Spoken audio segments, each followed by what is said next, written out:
Popular होने के लिए ही की है कि कहीं से राजद हमारा टिकट कंफर्म कर दे, कहीं एक दो सीट दे दे उसके और उसके रिलेटिव को या उसके हस्बैंड को। इसलिए अगर जेंट्स कोई बोला होता तो नहीं बोलना चाहिए इस लेडीज के बारे में, मगर इतना वो गुस्सा दिलाई है कि उसका जबान खींच लेने में भी कोई।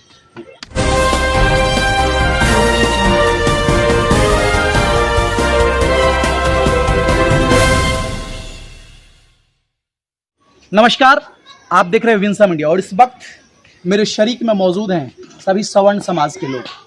और आप सभी को पता है कि आरजेडी के प्रवक्ता सारिका पासवान जी ब्रह्मेश्वर मुखिया के बारे में कुछ अपशब्द बोली, जिस वजह से सवर्ण समाज में बौखलाहट है। और ये लोग कहना क्या चाहते हैं, हम चर्चा करने का प्रयास करते हैं। सबसे पहले एक बात बताइए, जो सारिका पासवान जी आरजेडी के प्रवक्ता हैं और जिस तरह से बोली हैं ब्रह्मेश्वर मुखिया के विरोध में, आप क्या कहना चाहते हैं उस पर? सारिका पासवान बिल्कुल गलत बात बोली है, क्योंकि उन्होंने सवर्ण समाज का एक अपमान किया है। उन्होंने सवर्ण समाजों के लिए एक तरह का द्वेष भेजा है, जिससे सवर्ण समाज बौखला कर और आरजेडी का विरोध करे और उसका वोट न ले। किसी खास व्यक्ति को के विषय में अगर कुछ बोली है, ब्रह्मेश्वर मुखिया के बारे में बोली है, तो इसमें सवर्ण समाज को बौखलाहट की क्या बात हो गई? इसलिए कि ब्रह्मेश्वर मुखिया सवर्ण समाज के थे और सवर्णों को एकजुट करके हुए चलते थे और सभी के दुख सुख में मदद करते थे, सभी की सहायता करते थे। आप लोग ब्रह्मेश्वर मुखिया को अपना आइडियल मानते हो? एकदम आइडियल मानते हैं, क्योंकि वे एक सामाजिक कार्यकर्ता, धर्मपरायण और सवर्ण समाज के थे। और उन्होंने अपने मान सम्मान, अपनी प्रतिष्ठा, अपने संपत्ति की रक्षा के लिए कदम आगे बढ़ाया और अंत तक लड़ाई लड़ते रहे। जिस तरह से आप बोलते हैं कि सवर्ण समाज की रक्षा के लिए उन्होंने लड़ा, लेकिन कानून उनको अपराधी मानती है, इस पर आप क्या कहिएगा? इस पर हम कहेंगे कि कानून अपराधी मानती है तो उस समय के जो सरकार थी, उस सरकार ने उनको कानूनन मदद नहीं किया और उन लोगों के संपत्ति का नोट खसोट हो रहा था। सभी लोग उन संपत्ति को उनके ज़मीन में चरवाहा बनवा दिया था, वहाँ अपने फसल को मवेशी से चरा देते थे।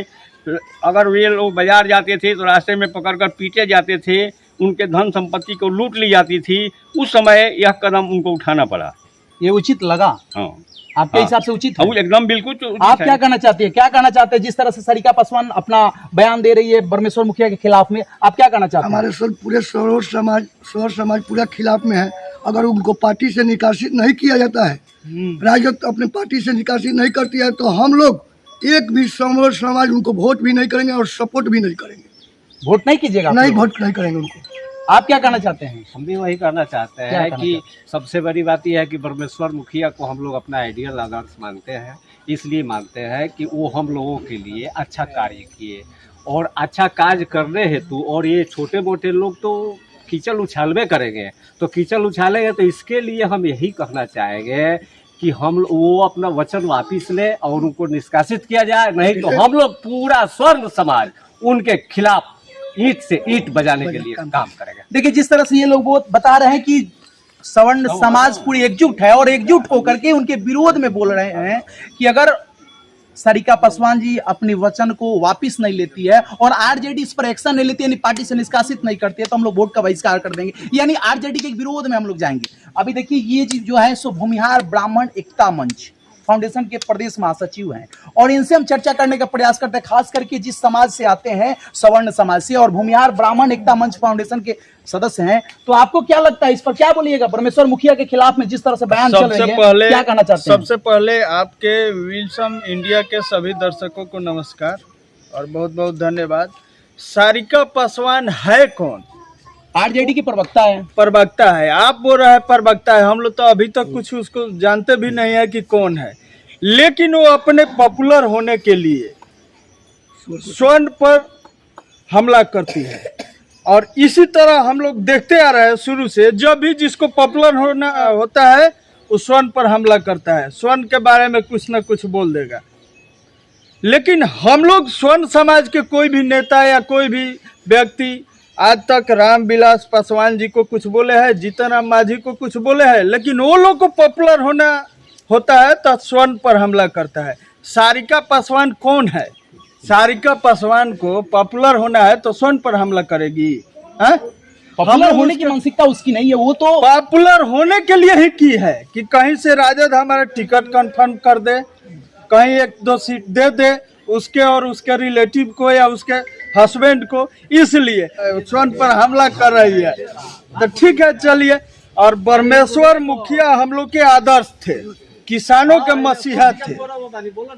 आज जब जब भी उधर जहानाबाद, बेगूसराय या बिहार में कहीं भी स्वर्ण समाज पर जब भी लालू यादव के सरकार में जब भी अत्याचार हुआ है तो उस समय सरकार मदद नहीं की। उस समय परमेश्वर मुखिया ही हम लोग के आदर्श थे और किसानों के मसीहा बन करके और मैदान में उतरे। क्या आपको लगता है कि कानून को अपने हाथ में ले लेना और लड़ाई करना उचित है? कानून को जब सरकार मदद नहीं करेगी तो किसान अपना लेगा ही। सरकार नहीं करेगी, कोर्ट उसका था, सरकार उसका था, मदद नहीं करेगी तो फिर जो है वो क्या करेंगे, लेना ही है। तो आपके हिसाब से परमेश्वर मुखिया जो उस वक्त काम किए अच्छा किए? एकदम अच्छा किए, स्वर्णों के लिए अच्छा किए। और ऐसा नहीं है कि दलित को लिए वो कुछ नहीं किए हैं, लेकिन स्वर्ण के लिए किए, साथ में दलित के लिए भी किए हैं। क्या कहना चाहते हैं वर्तमान परिस्थिति जिस तरह से चल रही है और डायरेक्ट परमेश्वर मुखिया पर जो विरोधात्मक और कटाक्ष की बातें की जा रही है, उनके जीवन पर कुछ अपशब्द बोला जाता है, इस पर आप क्या कहना चाहते हैं? हम लोग यही कहना चाहते हैं कि A to Z की बात करने वाले तेजस्वी यादव, लालू यादव जल्द से जल्द इस तरह के जो उनके पदाधिकारी है या जो भी प्रवक्ता है उनको अपने पार्टी से निष्कासित करे, नहीं तो हम लोग फिर उनको जो भी जोरन का वोट मिलता था स्वर्ण समाज का, वो एक भी वोट मिलने वाला नहीं होगा।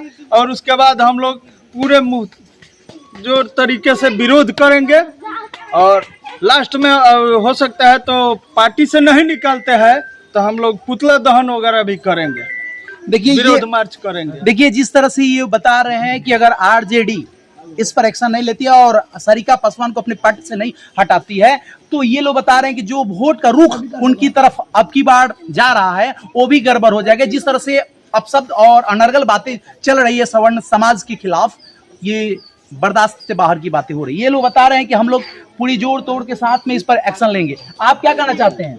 मैं तो यही कहना चाहता हूँ कि जब भी वो इतना हम लोगों पर गलत टिप्पणी की है, मगर उनको हम लोग बकसने वाले नहीं। अगर वो लेडीज नहीं होती, अगर कोई जेंट्स होता तो उसका जवान खींच लिया जाता। मतलब क्या कहें हम। आज एक हमारे माननीय, बहुत हम लोग उनको मानते हैं गर्जीवन रूप में, उनको अपना भगवान जैसा हम लोग मानते हैं। स्वर्ण समाज हम लोग ऐसा उनको करते हैं, मगर वो लेडीज होकर अगर कह रहे नहीं कि अगर जेंट्स कोई बोला होता तो नहीं बोलना चाहिए ऐसे लेडीज के बारे में, मगर इतना वो गुस्सा दिलाई है तो उसका जवान खींच लेने में भी कोई ऐसी हम लोग का नहीं।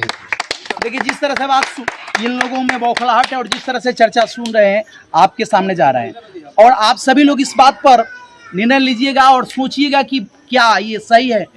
तो बस यही सच्चाई है और ये सच्चाई आप तक पहुंचाने का प्रयास कर रहे हैं। और खास करके ये लोग बता रहे हैं कि अगर आरजेडी इस पर एक्शन नहीं लेती है, उनको पार्टी से बहिष्कृत नहीं करती है, तो अब की बार 2025 का जो विधानसभा आने वाला है इसमें उसका खामियाजा भुगतना पड़ेगा। सच्चाई यही है।